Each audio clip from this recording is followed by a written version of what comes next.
法令规定是说，在所有符合资格业主里面有超过一半数出席。比如讲，你有200个业主，但是有100个人符合资格，那你的法定人数是50个。但是呢，即使你没有50个的话，比如讲你10点要召开，但10点的时候才来了20个，但是你可以等多半小时，10点半的时候，即使现场还是20个，你就可以符合法定人数，只要等多半个小时而已。这样就很不公平啦！那20个人就决定了其他180个人。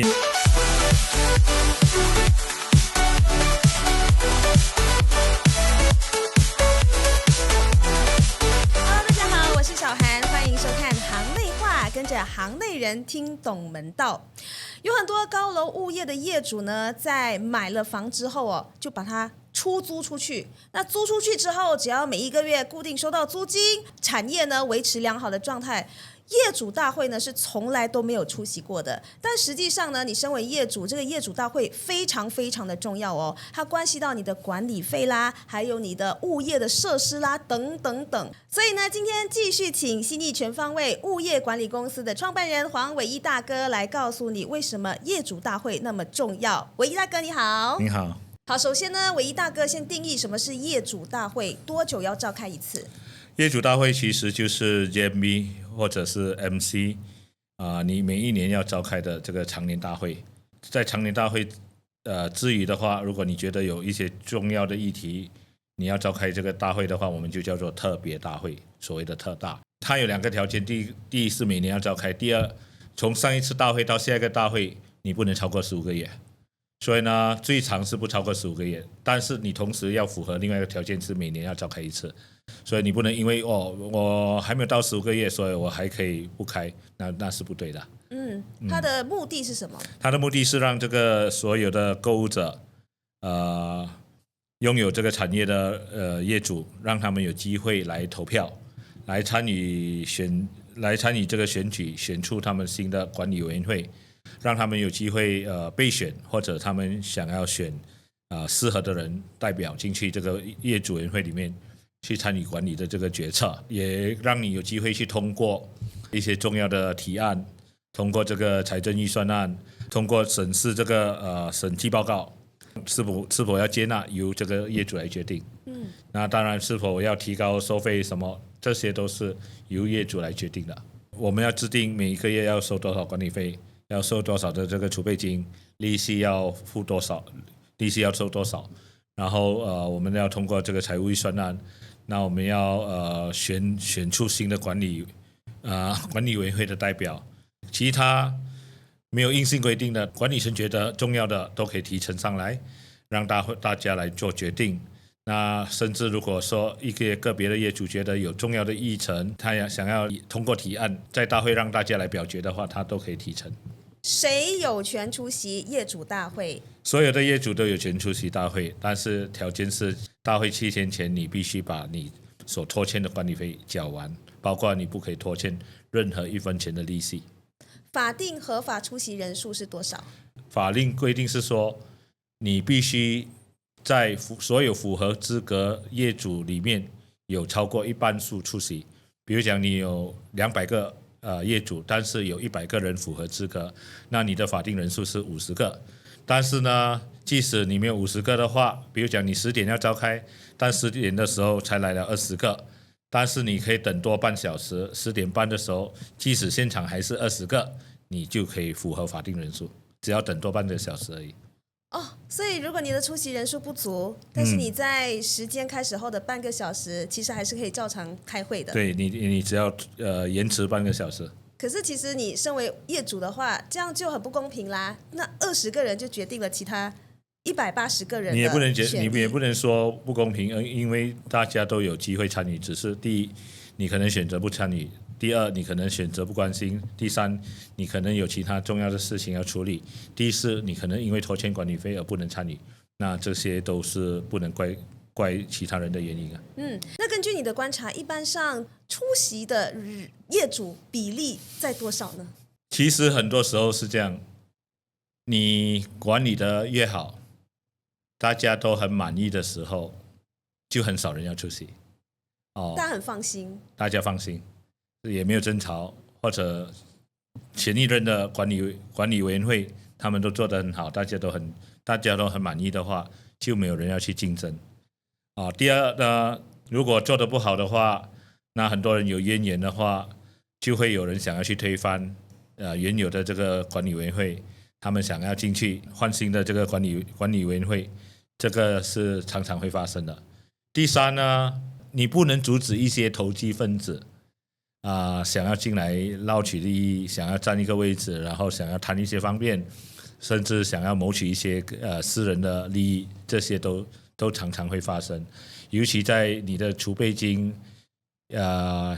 存得越多钱的时候，其实更容易引发这些投机分子进来要抢位置。能不能举一些例子，就是你听过一些业主的投诉，我就是没有出席业主大会，结果我错失了什么权益，我很后悔这个管理层做了什么决定。其实这个法令没有阻止你因为有其他事情不能出席而不能出席。你同样的，即使你今天不能出席，你可以委任一个代表来出席，只要你符合资格，你没有拖欠管理费，其实你可以委任任何一个人，甚至是你的朋友不住在里面的人都可以当你的代表来出席，他享有同等的权利。当然，如果你连委任代表出席大会的权利都放弃的话，那你只能让别人帮你做决定，那你就怪不得其他人。做的决定包括，我们的电梯是不是要提升？我们是不是要制定一些新的策略来管理可能噪音的问题啦？又或者是外人访客过于吵闹干扰业主或者是干扰居民的一些政策，这些都会在业主大会上通过。当然要看这个大会所纳入这个通告里面的这个提案是什么所以呢，当然有一些不在这个通告里面的这个提案呢，可能就没有机会得到表决。你看过哪一些是其实出席业主大会是很重要的一些提案？当然最重要是到底要付多少管理费，这个是很重要的，因为这影响到你每个月要花多少钱，要付多少钱的问题。所以呢，通常我们都会很慎重的去处理，我们会建议应该提高的幅度有多少，但是呢，我们同时也有两手准备，万一说业主不同意更高的话，那我们至少有一个缓冲的地带，至少大家最后可以接纳一个比之前高，但是又不是最高的一个幅度。比如讲我要提高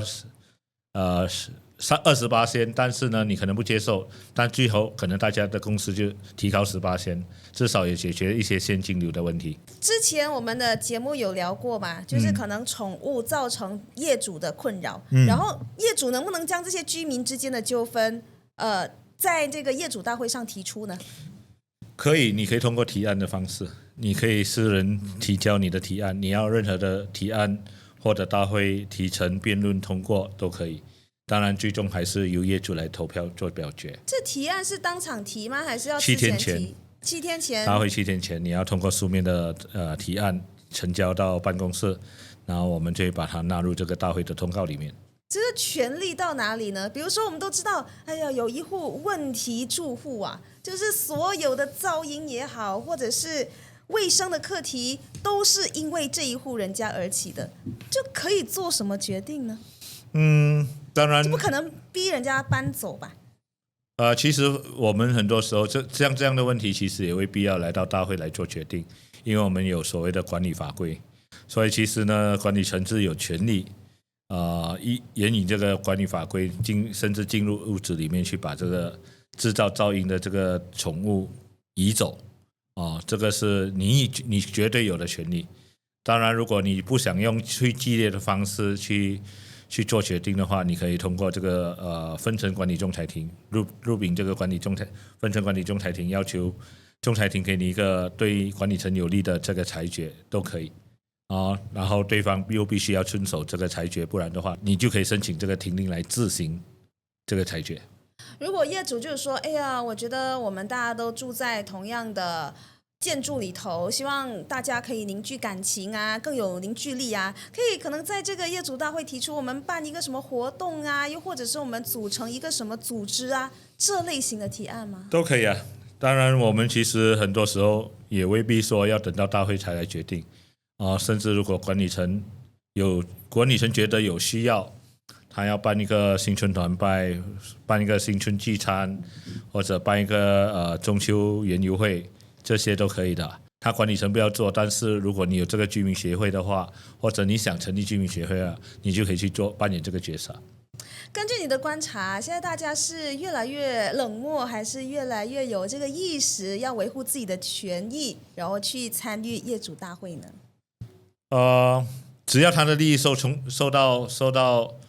受到影响的时候，他就会挺身而出。基本上他就会，然后如果他的问题一直没有办法解决的话，他的行为就会越来越激烈。如果那个东西没有影响到他利益的话，很多人可能就选择漠视。这些都是很自然的，所以要看你那个东西有没有影响到你，有影响到你的话，你就会挺身而出。你觉得这个管理层要怎么鼓励业主们出席业主大会啊？因为每一次好像出席的人其实都不会很多，还是你觉得也不是太重要啦？最重要这个业主知道自己平时可以透过什么管道维护权益就可以了。对对对，这其实也不需要所谓的什么方法去鼓励了，最重要其实是大家我觉得大家主动会比较好。当你觉得这个东西对你重要的话，你就会出席。所以我们也没有说，因为你出席这个业主大会，所以呢我折扣你的这个管理费啦。其实我觉得倒不必，而且管理层也没有这个权利来折扣。那最后呢，还有一点时间，我们就请伟毅大哥来说一说吧。那有一些业主因为他可能是住角头间前面还有很大的范围，反正也很少人到那个范围去了，我直接把它围起来，当作是扩展我的物业的范围，这样做是违法的吧？肯定违法。那可以怎么做呢？明明是公共空间呢。对，所以它是公共空间，我们就有这个义务去把它复原，把这个违章的建筑把它拆除。我曾经处理过一个案件，他在高楼，他把他的厨房打出来，其实外面就是一个天井。如果他扩建的话，他厨房等于吊在空中，所以这个是很危险的事情。但是真的有人这样做，当然管理层可能要自己去拆除会比较危险。我甚至呢是动用到这个市议会的执法人员去拆除，他们在拆除的过程中也是很惊心胆跳啊。所以呢，这些其实是很不负责任的东西。我们拆除是为了你的安全着想啊！你想想看，他这个厨房如果扩建出来吊在半空中的话，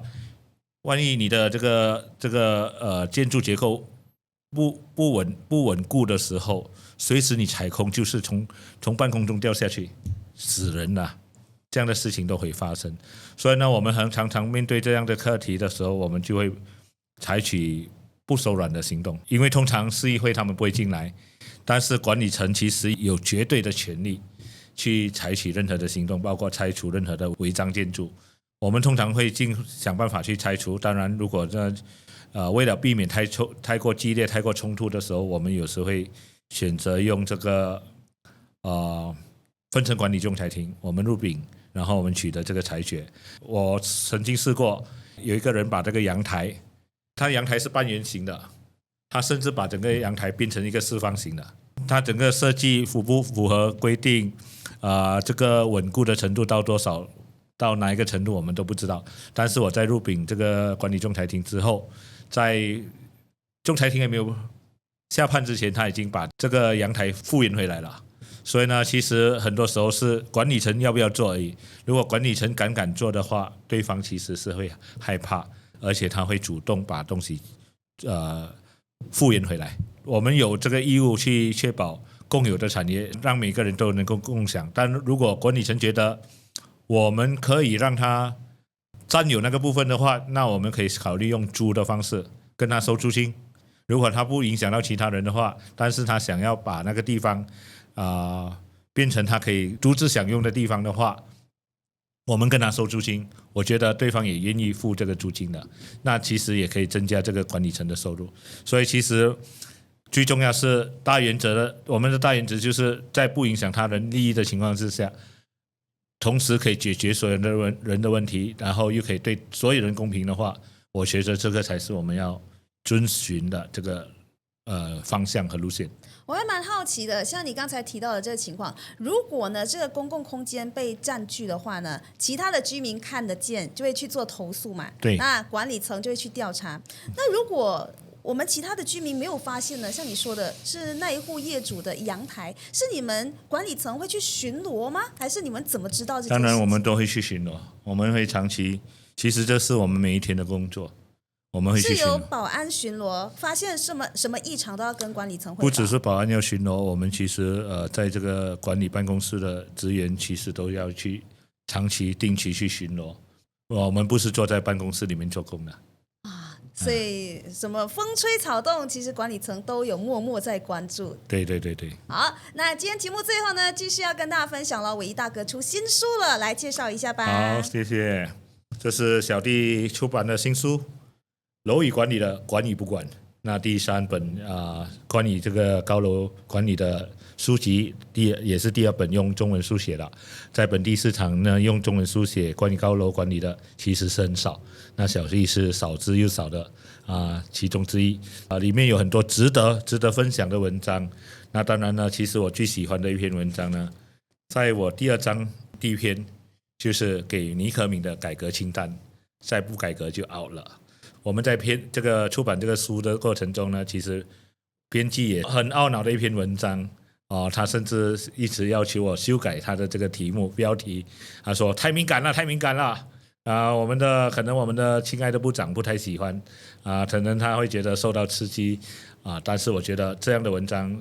我们就是要扮演这样的角色嘛，让人民的声音可以让当政者听得见，代表的是我们很多在物管界里面，包括这个业主委员会里面，其实很多人的共同的心声，他们对政府在这个物管方面的这个改革呢，其实有很多很高的要求，但是一直呢没有很好的获得当权者的正视，所以呢导致很多时候我们高楼面对问题，我们去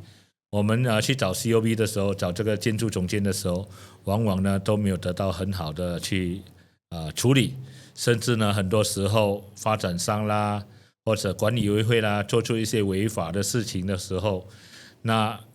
我们希望呢有人去执法，包括去把他们提控上庭啦、罚款啦之类的，也没有进一步的行动。在马来西亚呢，其实呢真正因为触犯分层管理法令而被提供的是少之又少，久而久之导致很多人公然犯法。居民有问题的时候，往往就没有很好的处理，没有解决他们的问题，也不把他们的问题当一回事。我学着要从结构，从整个制度，从整个法律，从这个整个行政结构去改革整个物管领域所面对的各种问题。所以希望大家能够有机会的话，请支持小弟的新书，一本售价58块，可以跟我直接订购，或者呢你也可以在书店里面购买。那当然要我亲笔签名的话，你可以亲自跟我订购。那要怎样订购？你可以看看我的这个这个面子书，有这个订阅的资料。那希望呢我们一起来分享，一起来探讨，一起来集思广益，为了我们的这个马来西亚的物管领域，我们一起来尽一份力，发一份光。谢谢。以前会觉得这种分层地契或者是法令只要相关的人士注意就好，但是现在城市化，越来越多人是住在共管楼宇里头了，所以这关乎到你我的权益想要了解更多的话，到底有什么改革是政府再不做就 out 了的呢？赶快买一本书来看就知道啦。今天感谢伟毅大哥的分享，谢谢。谢谢。